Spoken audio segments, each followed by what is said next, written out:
இன்னைக்கு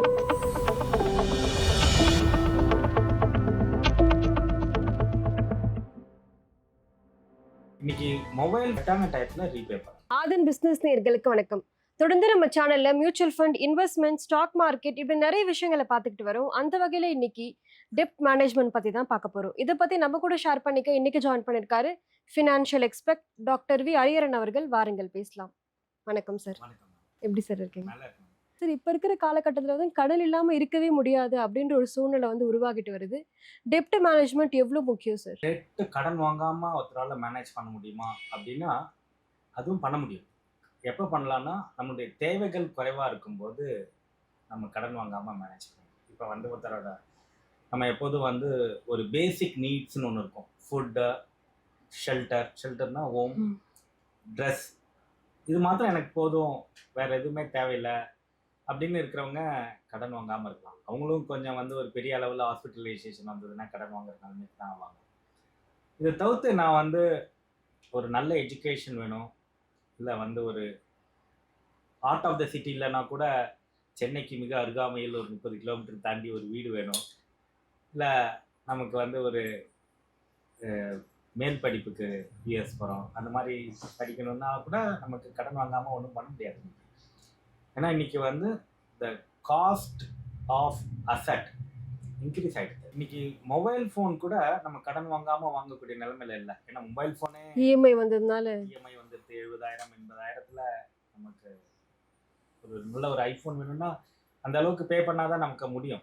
ஸோ அதனால கடன் வாங்குறதுங்கிறது ஒரு வாழ்க்கையில் நம்மளோட சார்ந்த விஷயமா இருக்குது. கடன் இல்லாமல் யாராலுமே ஒரு தடவை கூட நான் கடன் வாங்காமல் இந்த லைஃப்லேருந்து போயிருக்கேங்கிறவங்க ஒரு மிடில் கிளாஸ் ஃபேமிலியால் முடியாது. ஒரு நல்ல ஒரு ஹை நெட்வொர்க், நம்ம கையில் நிறைய ஆல்ரெடி பணம் இருக்குது அப்படிங்கிறவங்க இருக்கலாம். பட் பிஸ்னஸ் பண்ணுறவங்க, இண்டிவிஜுவல், ஒரு upper middle class or middle class or lower income group கடன் வாங்காமல் அவங்களால இருக்க முடியாது. ஸோ அதனால் அந்த கடன்ங்கிறது டெஃபினட்டாக நம்மளுடைய லைஃப்பில் இருக்கிறதுனால நம்ம அதை எப்படி மேனேஜ் பண்ணுறதுங்கிறது நம்ம கற்றுக்கிட்டா போதும். ஸோ கடன் வாங்குறதுங்கிறது ஒரு தவறான விஷயம் இல்லை. நம்ம ஒரு ஃப்ரெண்டுக்கிட்ட கடன் வாங்குகிறோம், அது திருப்பி கொடுக்கலன்னா தான் தவறு. பட் ஒரு ப்ராப்பராக நம்ம பேங்க்கில் கடன் வாங்குகிறோம், அதை ப்ராப்பராக மேனேஜ் பண்ணிட்டோம்னா டெட் மேனேஜ்மெண்ட் வந்து நமக்கு ஈஸி தான். அது இன்னும் கொஞ்சம் கூட நம்முடைய வாழ்க்கை தரத்தை மேல் உயர்த்துறதுக்கு ஒரு சுலபமான வழி தான் நான் சொல்ல முடியும். சார், இப்போ வந்து குட் டெட்டுக்கும் பேட் டெட்டுக்கும் என்ன சார் டிஃப்ரென்ஸ்? குட் டேட்டுக்கும் பேட் டேட்டுக்கும் உள்ள ஒரு வித்தியாசம் சொல்கிறேன் பாருங்க. நம்மளோட ஒரு ஃப்ரெண்டு, அவரோட ரிசப்ஷனுக்கு ஒரு 10 லட்ச ரூபா கடன் வாங்கி ஒரு பெரிய கல்யாண மண்டபத்தில் ரிசப்ஷன் பண்ணார், கல்யாண ரிசப்ஷன் பண்ணார். அவரோட கான்செப்ட் என்னன்னா, நான் வந்து ரிசப்ஷனுக்கு எல்லாருக்கும் கூப்பிடணும், செலவாகும், நான் அதை பண்ணுறேன் அப்படின்னு. அது என்னை பொறுத்த வரைக்கும் ஒரு பேட் டெட். ஏன்னா அதில் பேக்கப்புக்கு ஒரு அசெட் இல்லாத ஒரு கடன். இப்போ நான் ஒரு கடன் வாங்கினேன்னா கடன்கிறது ஒரு லயபிலிட்டி, அதுக்கு ஈக்குவலண்ட்டாக ஒரு அசெட் இருக்கணும். என்னோட அசட்டோட விலை மேலே போகிறது கீழே போகிறதுங்கிறது ரெண்டாவது விஷயம். இப்போ நான் ஒரு 10 லட்ச ரூபா கடன் வாங்கினேன்னா 10 லட்சத்துக்கு ஈக்குவலண்ட்டாக எனக்கு ஒரு அசெட் இருக்கணும். அசட்டுங்கிறது என்ன? ஒரு ஜுவல்லரியாவோ, இல்லை ஒரு வீடாவோ, இல்லை ஒரு காராவோ, இல்லை வேற ஏதாவது ஒரு ஃபினான்ஷியல் இன்ஸ்ட்ருமெண்ட்டாவோ நம்ம கையில் ஒரு அசெட் இருக்கணும். அப்போ தான் லயபிலிட்டிக்கு ஈக்குவலண்ட்டாக அசெட் இருக்கும். இங்கே லயபிலிட்டி இருக்குது, ஆனால் அசெட் இல்லை. அது வந்து பேட் டெட். நிறைய பேர் பர்சனல் லோன் வாங்குவாங்க, ஹாலிடே போகிறேன் நான், அதனால் பர்சனல் லோன் வாங்கிட்டு ஹாலிடே போகிறேன், அது வந்து பேட் டெட். லோன் வாங்கி நான் ரிசப்ஷன் பண்ணுறேன், பேட் டெட். லோன் வாங்கி நான் பார்ட்டி பண்ணுறேன், பேட் டெட். நான் லோன் வாங்கி இன்னொரு கடனை நான் அடைக்கிறேன், இந்த லோன் வாங்கி இன்னொரு கடனை அடைக்கிறேன், அது பேட் டெட். இது கூடாது. குட் டெட்டுங்கிறது என்ன? கடன் வாங்கி வீடு வாங்குறேன், குட் டெட். கடன் வாங்கி ஜுவல்லரி வாங்குறேன், குட் டெட். நான் கடன் வாங்கி கார் வாங்கினவங்களுக்கு கூட பேட் டெட்னு தான் சொல்லுவேன் கொஞ்சம். ஏன்னா கார் வந்து டிப்ரிஷியேட்டிங் அசெட். நீங்கள் 8 லட்ச ரூபாய்க்கு பே பண்ணி கடன் கொடுத்து ஒரு 10 லட்ச ரூபா காரை வாங்குறீங்க, ஒரு 5 வருஷம் கழிச்சு காரை விற்றீங்கன்னா 3 லட்சத்துக்கு தான் போகும். இதே இது வீடு வாங்கினீங்கன்னா அப்ரிஷியேட் ஆகும், லேண்ட் வாங்கினீங்கன்னா அப்ரிஷியேட் ஆகும், கோல்டு வாங்கினீங்கன்னா அப்ரிஷியேட் ஆகும். அப்போ குட் டெட்டுங்கிறது என்ன? அப்ரிஷியபிள் அசெட்டு நம்ம செக்யூர் பண்ணுறதுக்காக வாங்கக்கூடிய எந்த கடனுமே குட் டெட் தான். ஏன்னா எனக்கு கடனை கட்ட முடியலன்னா இந்த அசெட்டை வித்துட்டு இந்த கடனை பே பண்ண முடியும். நான் பர்சனல் லோன் வாங்கி ரிசப்ஷன் பண்ணுறேன் அப்படின்னா, பர்சனல் லோன் கட்ட முடியல, எனக்கு வேலை போயிடுச்சுன்னா நான் ரிசப்ஷன் வந்தவங்கள்ட்டலாம் திருப்பி காசு கேட்க முடியாது. எல்லாரும் வாங்க கடன் வாங்கி உங்களுக்குலாம் பார்ட்டி குடுத்தா வந்து கடன கட்டுங்கன்னு சொல்ல முடியாது. ஸோ அப்ப குட் டெப்ட்ங்கிறது லயபிலிட்டிக்கு ஈக்குவலன்ட்டா அசெட் இருக்கணும். இல்லன்னா அது குட் டெப்ட் கிடையாது. பேட் டெப்ட். இப்போ கடன் வாங்குறத தவிர்க்கணும் அப்படின்னா பட்ஜெட் போட்டா சரியா வரும்னு நினைக்கிறீங்களா சார்? ஃபர்ஸ்ட் வந்து பட்ஜெட் போடுறதுங்கிறதோட நான் எங்க இருக்கேங்கிற அந்த ஒரு தெரியணும். நமக்கு வந்து என்ன நீடுங்கிறது தெரியணும். நான் நெறைய விஷயங்கள் நெறைய பேர்ட்ட சொல்றது என்னன்னா, மார்க்கெட்ல என்ன இருக்குங்கிறது முக்கியம் கிடையாது. எனக்கு என்ன வேணுங்கிறது தான் முக்கியம். அதாவது uh what I need is more important than what is available in the market. உலகத்துல எல்லா விஷயங்களும் கிடைக்கும். எல்லா விஷயங்களுமே கிடைக்கும். ஆனா எனக்கு என்ன தேவை வேணுங்கிறத ஃபர்ஸ்ட் நம்ம டிசைட் பண்ணணும். அதுக்கப்புறம் தான் பட்ஜெட்டுங்கிறதே.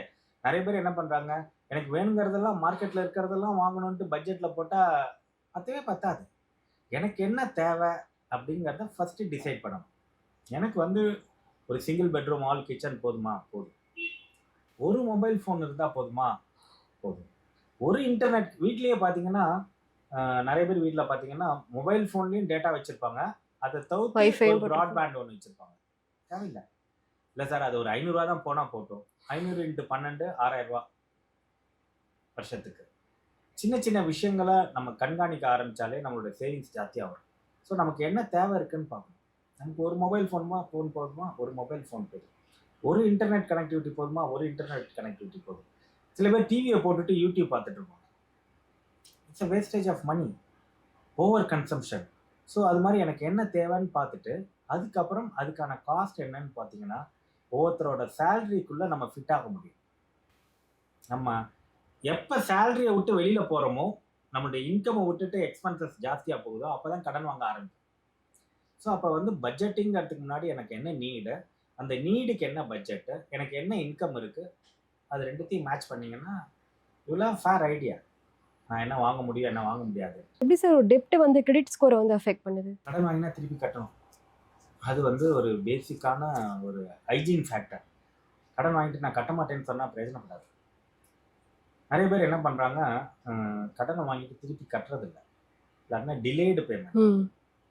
அ 2 இஎம்ஐ தள்ளி கட்டுறேன், இல்ல 2 இஎம்ஐ சேர்த்து கட்டுறேன். கிரெடிட் கார்டு வாங்கினா கரெக்டான டயத்துக்கு பே பண்றது கிடையாது. இது போன்ற பல விஷயங்கள்னால என்ன ஆகுதுன்னா, உங்களுடைய சிபில் ஸ்கோர் அஃபெக்ட் ஆயிடும். சிபில் ஸ்கோர்ங்கிறது அந்த கிரெடிட் இன்ஃபர்மேஷன் ம். பியூரோ ஆஃப் இந்தியா லிமிடெட்னு அவங்க ஒரு ஸ்கோர் வச்சிருக்காங்க. Any delayed payment will have a impact on credit score அப்படின்ட்டு. Not only delayed payment. EMI கட்டலன்னா கூட அந்த இம்பாக்ட் வரும். ஸோ அப்ப வந்து மாசம் மாசம் டயத்துக்கு நம்ம வாங்கின லோனுக்கு இஎம்ஐய கட்டுறதுக்கு நம்ம வந்து மைண்ட் செட் இருக்கணும் ஃபர்ஸ்ட்டு. பணம் இருந்தா மாத்திரம் பத்தாது. சில பேர் வந்து மறந்து போயிடுவாங்க சார் அப்படிம்பாங்க. இதெல்லாம் இங்க ஒத்தே வராது. மறந்துட்டாலும் கூட it will have a impact. So அதனால கரெக்ட் டயத்துக்கு கட்டலைன்னா உங்களுடைய சிபில் ஸ்கோர் அஃபெக்ட் ஆகும். சிபில் ஸ்கோர் 900க்கு இருக்கு. ம். 750க்கு மேல இருந்தா தான் குட் சிபில் ஸ்கோர்.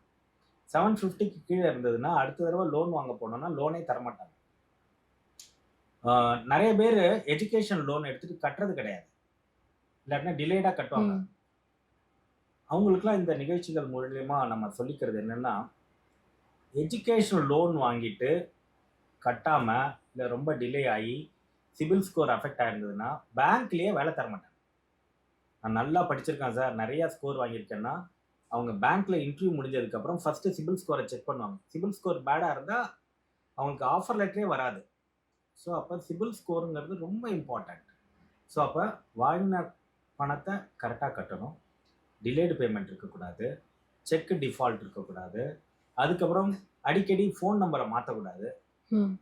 அடிக்கடி அட்ரஸ மாத்தக்கூடாது. நான் 6 மாசத்துக்கு ஒரு தடவ வீட மாத்திட்டே இருப்பேன்னா, அதெல்லாம் கூட சிபில் ஸ்கோர் அஃபெக்ட் ஆகும். இத தவிர்த்து முக்கியமான விஷயம் வந்து அடிக்கடி போய் சிபில் ஸ்கோர செக் பண்ணக்கூடாது. அதே மாரி நிறைய என்கொயரிஸ். என்குயரி அதுவே வந்து ஒரு அ பேட் இம்பாக்ட் ம். உண்டாக்கும். இன்னொரு விஷயம் பார்த்தீங்கன்னா, நம்ம பர்சனல் லோனோ, கிரெடிட் கார்ட்ல நெறைய ஸ்வைப் பண்ணாலும், it will have a look. ஏன் வந்து ஹை இன்ட்ரெஸ்ட் பாரோயிங் நெறையா இருக்கு அப்படின்ட்டு. ஸோ இந்த விஷயங்கள்லாம் பார்த்துருந்தீங்கன்னா, சிபில் ஸ்கோர் நல்லாருக்கும். இப்போ சிபில் ஸ்கோர் வந்து ஜிபேல கூட உங்களுக்கு பார்த்துக்க ம். முடியும். இல்லாட்டினாலும் எல்லா ஈஸியா சரி. கிடைக்கும். ஒரு மினிமம் பேமெண்ட் பண்ணீங்கனாலே உங்களுக்கு சிபில் ஸ்கோர் வந்துடும்.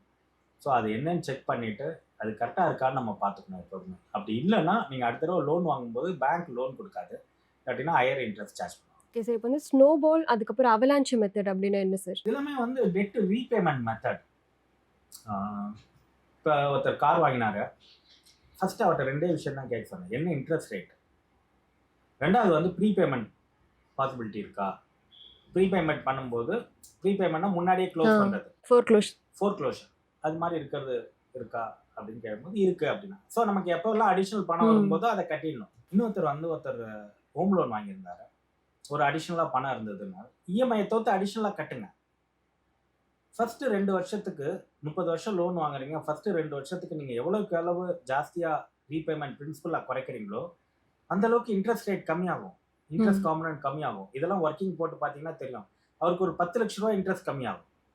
30 வருஷம் பீரியடில் ஒரு 10 லட்ச ரூபா இன்ட்ரெஸ்ட் கம்மியாகும். இப்போ ஒரு 5 லட்ச ரூபா பே பண்ணிட்டேன். ஸோ அது மாதிரி நமக்கு வேரியஸ் மெத்தடாலஜி இருக்குது. அதில் ஒரு மெத்தடாலஜி தான் இந்த ஸ்னோபாலுங்கிறது, அவலான்ச்சிங்கிறது. இந்த ஸ்னோபாலுங்கிறது என்னென்னா, எனக்கு ஒரு 5 லோன் இருக்குது. ஒரு லோன் 25,000 ரூபா, 100 லோன் 50,000 ரூபா, 100 லோன் 75,000 ரூபா, 100 லோன் 5 லட்சம், 100 லோன் 25 லட்சம்னா ஃபர்ஸ்ட் எது சின்ன லோன் இருக்கோ அதை கட்டி அடைச்சிடணும். அதுக்கப்புறம் அடுத்த சின்ன லோன், அதுக்கப்புறம் அடுத்த சின்ன லோன், இப்படி கட்டி அடைச்சிட்டே போகணும். அதுக்கு பேர் தான் snowball method of reducing the debt அப்படின்னு சொல்லுவாங்க. இதனால என்ன சார் எனக்கு அட்வான்டேஜ் அப்படின்னா, நீங்கள் சின்ன சின்னதாக அடைச்சி சின்ன சின்னதாக க்ளோஸ் பண்ணும்போது நமக்கு ஒரு psychologically we feel good about that. அவன் பண்ணிட்டோம்டா அப்படிங்கிற மாதிரி ஒரு சைக்கலாஜிக்கல் ஃபீலிங் வரும். அதுதான் ஸ்னோபால் அப்படின்ட்டு. அவலான்ச்சிங்கிறது என்னன்னு கேட்டிங்கன்னா, இப்போ எனக்கு வந்து 3 லோன் இருக்குது. கிரெடிட் கார்டில் 2 லட்சம், 24% இன்ட்ரெஸ்ட்டு. பர்சனல் லோனில் 1.25 லட்சம், 16% இன்ட்ரெஸ்ட்டு. ஹோம் லோன் 25 லட்சம், 9% இன்ட்ரெஸ்ட்.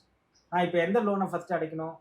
25 லட்சம் லோனை ஃபர்ஸ்ட் அடைக்கணுமா, இல்லை 2 லட்சம் லோனை ஃபர்ஸ்ட் அடைக்கணுமா அப்படின்னு பார்த்தீங்கன்னா, சின்னதாக இருக்கு. சின்ன லோனை ஹையர் இன்ட்ரெஸ்டாக இருக்கு, அதை ஃபர்ஸ்ட் அடைக்கணும். நம்ம சின்ன லோனுன்னு பார்க்கக்கூடாது, எது ஹையர் இன்ட்ரெஸ்ட் இருக்கோ அதை ஃபர்ஸ்ட் அடைக்கணும். சப்போஸ் எனக்கு 25 லட்ச ரூபாய்க்கு 24% இருக்கு, 2 லட்ச ரூபா 9% இருக்குன்னா 2 லட்ச ரூபாயை ஃபர்ஸ்ட் அடைக்கக்கூடாது. எது ஜாஸ்தி இன்ட்ரெஸ்ட் ரேட் பே பண்ணுறனோ அதை ஃபர்ஸ்ட் போய் அடைக்கணும். அதுக்கு பேர் தான் avalanche method of debt reduction பேர். ஸோ எய்தர் ஸ்னோபால் அவலான்ச்சி, நீங்கள் டெட்டை ரெடியூஸ் பண்ணுறோங்கிறது தான் கான்செப்ட். பட் அவலான்ச்சியில் என்னன்னா, உங்களோட இன்ட்ரெஸ்ட் ரேட் கம்மியாக என்ன ஆகும்னா, இன்ட்ரெஸ்ட் காம்பனன்ட் கம்மியாக என்ன ஆகும்னா உங்களோட டெட் பர்டன் கம்மியாகும். ஸோ அவலான்ச்சி தான் best method compared to snowball. எது இன்ட்ரெஸ்ட் ரேட் ஜாஸ்தியாக பே பண்ணுறேன்னு பாருங்கள், அதை ஃபஸ்ட்டு அடிச்சிடுங்க. கம்மியான இன்ட்ரெஸ்ட்டில் நிறைய லோன் வாங்குறீங்களா, பிரச்சனையே கிடையாது. நிறைய பேர் இன்ட்ரெஸ்ட் ஃப்ரீ லோன் கொடுக்குறேன்பாங்க. நோ ப்ராப்ளம், பாரோ பண்ணுங்க, யூஸ் பண்ணுங்க, கரெக்டான டயத்துக்கு பே பண்ணிட்டு, அப்சல்யூட்லி நோ ப்ராப்ளம். டெட் மேனேஜ்மெண்ட்டுங்கிறது கடன் வாங்காமல் இருக்கிறது கிடையாது. கடனை கரெக்டாக வாங்கி கரெக்டாக ரீபே பண்ணுறது தான் டெட் மேனேஜ்மெண்ட். நிறைய பேர் சொல்லுவாங்க கடனே வாங்காதீங்க அப்படின்ட்டு. கடனே வாங்காமல் இந்த உலகத்துலலாம் இனிமேட்டு வாழ முடியாது. உங்களுக்கு வந்து ஒரு காலகட்டத்தில் எதுக்காவது ஒன்றுக்காவது கடன் வாங்கக்கூடிய சூழ்நிலையில தான் எல்லாருமே இருக்காங்க. நம்ம வந்து நம்ம சொல்லலாம் எனக்கு இருக்கிறதுலையே நான் வச்சு மேனேஜ் பண்ண முடியும் அப்படின்ட்டு. பட் இன்னைக்கு இருக்கிற காலகட்டத்தில் அது மாதிரி பண்ணுறது ரொம்ப கஷ்டம். ஸோ டெட் மேனேஜ்மெண்ட்டுங்கிறது கடன் வாங்கணும், கம்மியான இன்ட்ரெஸ்ட் கடன் வாங்கணும், கரெக்டான டயத்தில் ரீபே பண்ணணும். Okay sir. டெட் மேனேஜ்மெண்ட் பற்றி நிறைய விஷயங்கள் சொன்னீங்க. ரொம்பவே நன்றி சார். ரொம்ப நன்றி.